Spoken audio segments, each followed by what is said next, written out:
Good morning, good evening, good afternoon, ladies and gentlemen of the internet audience.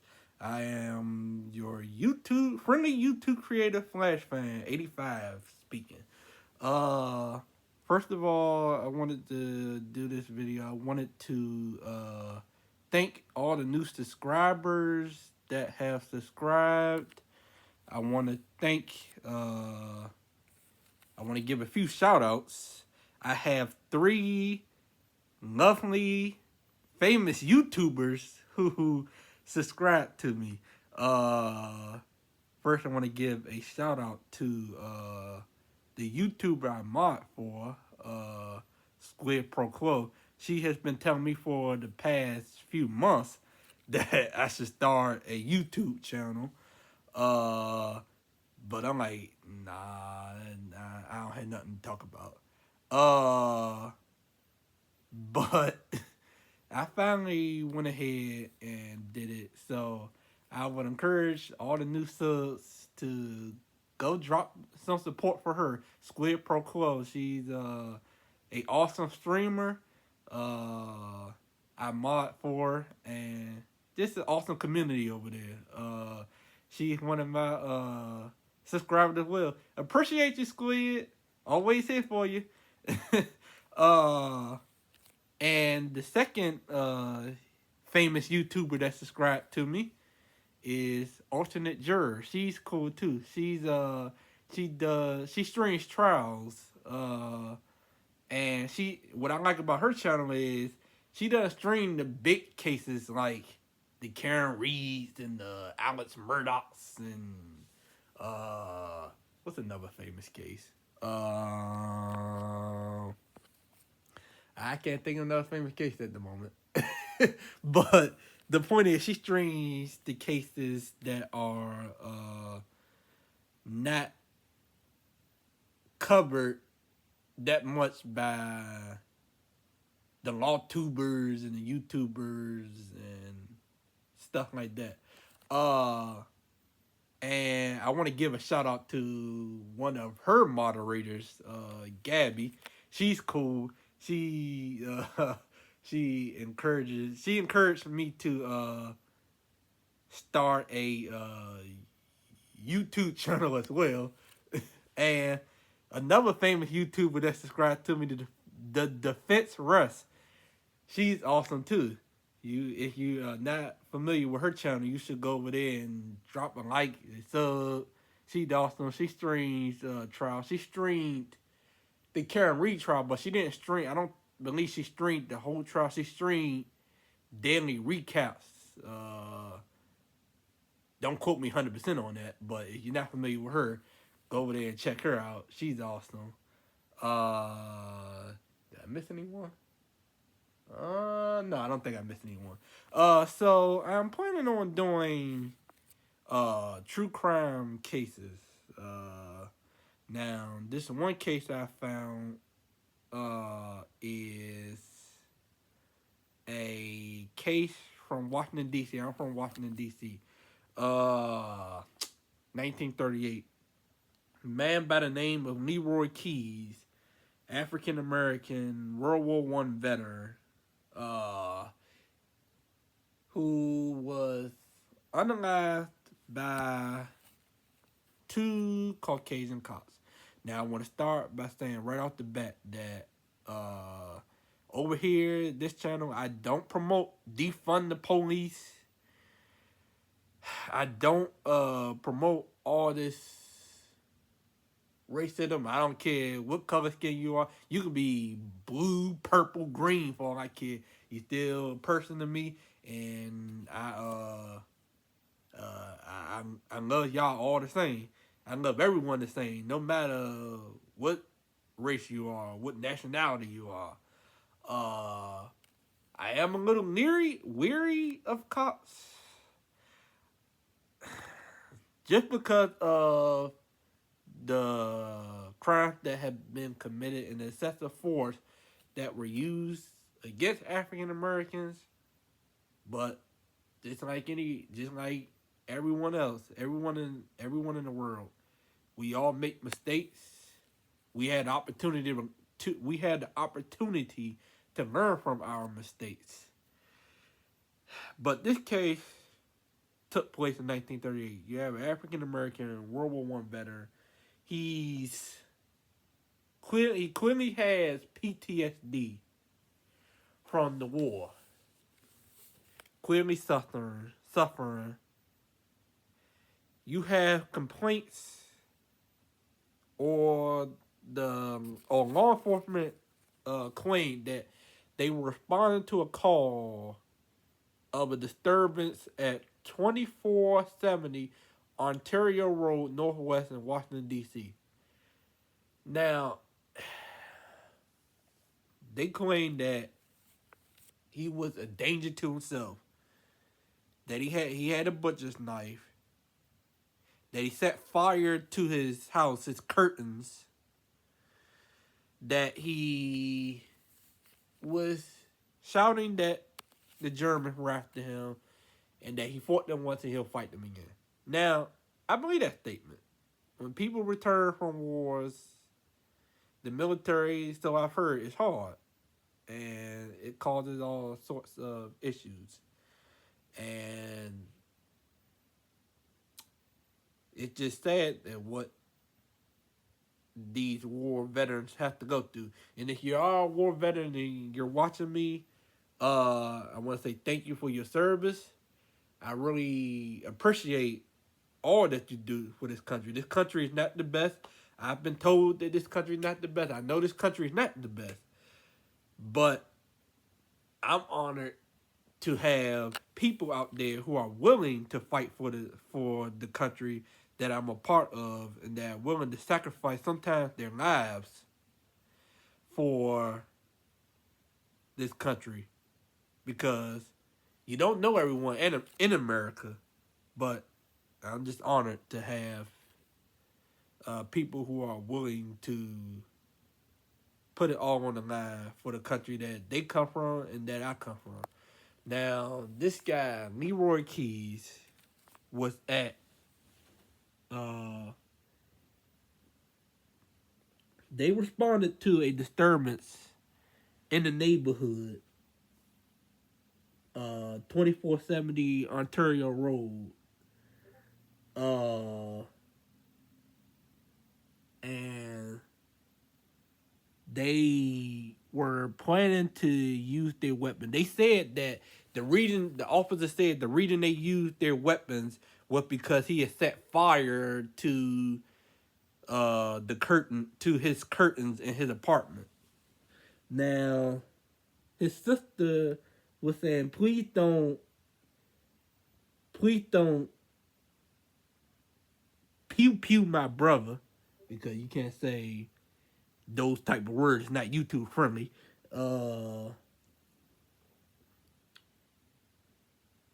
He was clearly a troubled man.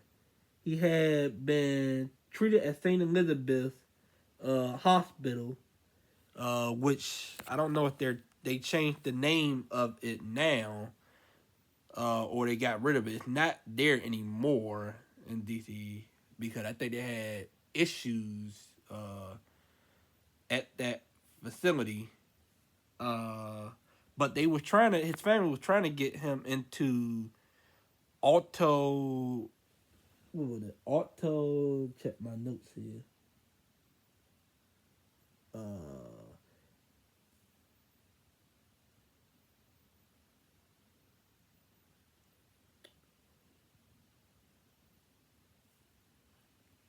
They were trying to get him at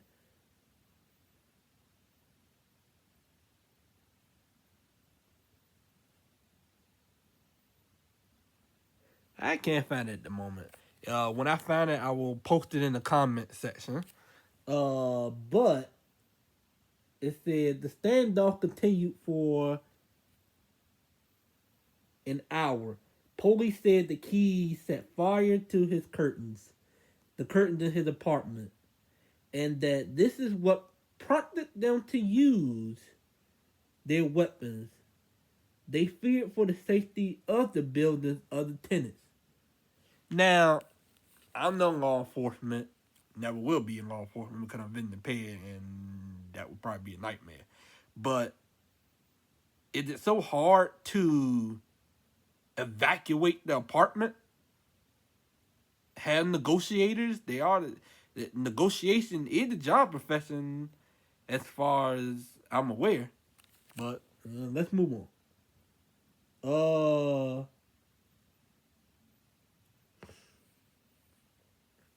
But a next door neighbor said the fire was started by the officers' pews. Another neighbor said she saw an officer standing on the bumper of an automobile and firing into the window. Now that's just excessive force. You don't need it. You should always let pew pewing be a last resort. Last resort. Should never be the first thing you try. There's always another solution. The two officers said they fired 2 shots each, although to Mitchell, who is Keyes' distraught sister, it sounded like 1,000,000 shots. Witnesses reported hearing one of the officers shout, "I got him." Keyes had been struck 3 times in the left chest, in his private area, and in his arm. At first, it wasn't clear which officer had fired the fatal shot, the fatal pew. But an autopsy revealed it was Nellie, the son of a police officer. So he followed his father into the forest. That's good, but you should, again, use excessive force at the last resort. We only wanted to scare him into the open, Nellie later testified. In fact, I couldn't even see him when I fired. Keyes' sister later testified that after she was allowed back into the home, she watched as an officer took one of her bread knives and laid it on the living room floor. Okay, so you have possible tampering with evidence and trying to frame people. To some in Washington, the unaliving of Keyes was justified. To others, he was the latest victim of a racist police department. To these people, the issue was this: would a Caucasian veteran have been pew-pewed in his own home by the police? Rather than de-escalate and subdue him, they pewed him, said George Derek Musgrove, associate professor of history at the University of Maryland in Baltimore County, Maryland, and co-author of Chocolate City, a history of race and democracy in the nation's capital. In the following 6 months, 4 different panels would ponder the unaliving of Leroy Keyes and whether Nellie had acted appropriately. At the same time, groups such as the NAACP, the Federation of Civic Associations, and the Pleasant Plains Civic Association would organize to demand changes. To demand changes in policing. The Keyes case was important because it galvanized this this movement that had started already in the mid 1930s to protest police brutality, said Kobe College, this Chris Myers, I don't know how to pronounce the name, but ASCH, the co-author of Chocolate City. But first, Leroy Keyes had to be buried. On March 14th, he was laid to rest at Arlington National Cemetery. That's where they bury all the war veterans who served in the wars in the D.C., Maryland, and Virginia area.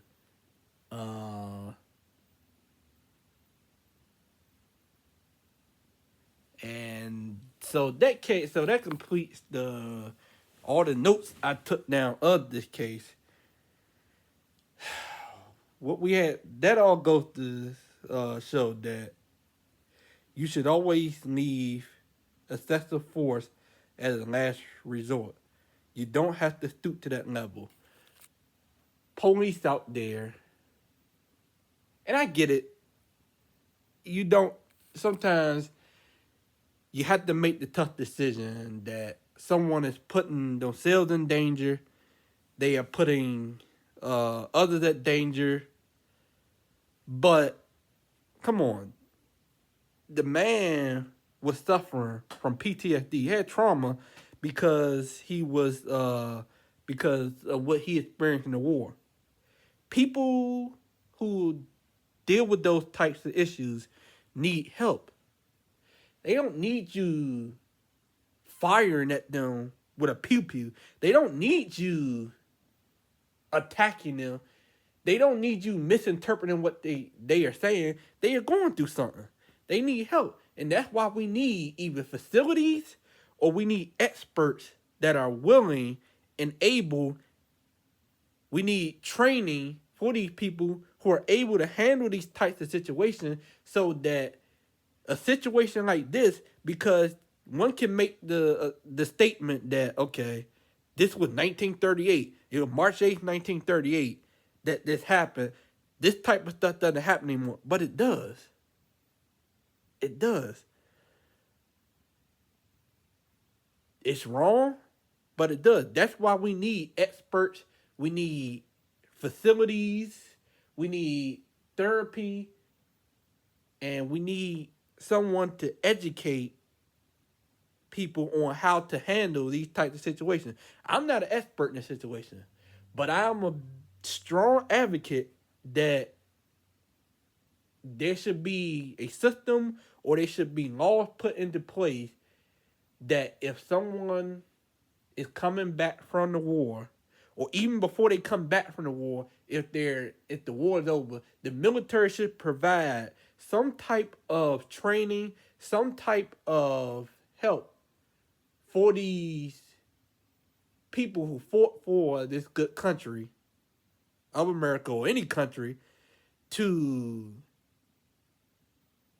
They should provide training for people to be able to talk to these people and to help them reacclimate themselves to society. And as far as the police, they should also be training for law enforcement agencies to be able to handle these type of situations. I believe that all police officers should have training. All police officers should have what the word I'm looking for, should have some type of negotiation training to be able to handle situations like this. You should always use excessive force as a last resort. You should always have, and if you don't want training, you should have someone there handy on site that has the training to be able to handle this type of situation. Because the guy was suffering, he returned from the war shell shocked. He might not have known what was going on. And he was unalived because people, law enforcement, because one, he was African American, and two, because he was misunderstood because there was no help put in place or no one there to help him to calm him down, because the article I found said that his mother was able to calm him down, but there was no help there. And because of his skin color and because they couldn't understand what he was saying, and because they claimed that even if we go with the assumption that what they said was true, that he was a danger to himself and that they were a disturbance and the situation needed to be handled, so they did what they had to do. They should have had someone on site to help, because if the guy didn't know where he was or what was going on, it's a shame, and I am disappointed that there was no help available. And I know people might come at me in the comments saying that, well, it was a different time, but we still have situations like that today. But I'm not gonna ramble. I'm not gonna keep rambling. This is a rant.